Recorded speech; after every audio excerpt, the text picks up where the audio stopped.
مرحبا بكم في فيديو جديد على قناة شانل لاين.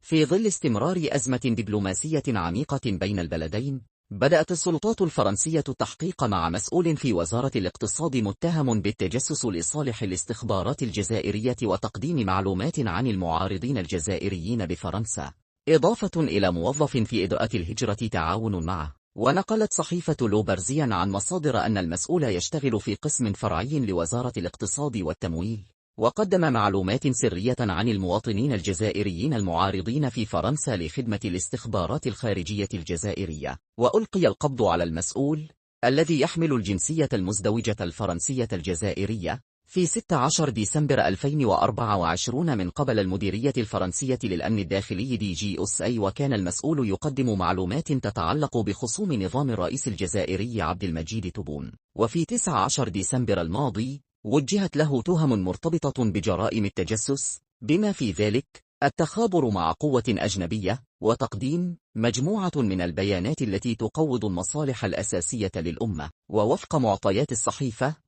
تولى منصب مدير القطاع في الإطار الفرعي الرقمي للإدارة المركزية لوزارة الاقتصاد، وكان بإمكانه الوصول إلى البيانات والملفات السرية، بالإضافة إلى المعلومات المنقولة حول هوية وموقع المواطنين الجزائريين في فرنسا والمعارضين السياسيين. واستهدف بنشاطه التجسسي المؤثرين الجزائريين في فرنسا والذين لديهم عدد كبير من المتابعين على وسائل التواصل الاجتماعي. وكشفت مديرية الأمن الداخلي أن موظف آخر في إدارة الهجرة أوقف أيضا لتعاونه مع المسؤول في نشاطه، إذ كان يرسل له معلومات سرية فيما يتعلق بالوضع الشخصي أو الإداري للمواطنين الجزائريين الذين يبحثون عن تصاريح اللجوء أو الإقامة في فرنسا. وتعرضت العلاقة بين البلدين لضربة قوية في نهاية يوليو، حين دعمت باريس خطة الحكم الذاتي المغربية للصحراء الغربية، التي هي محور نزاع مستمر منذ 50 عاما بين المغرب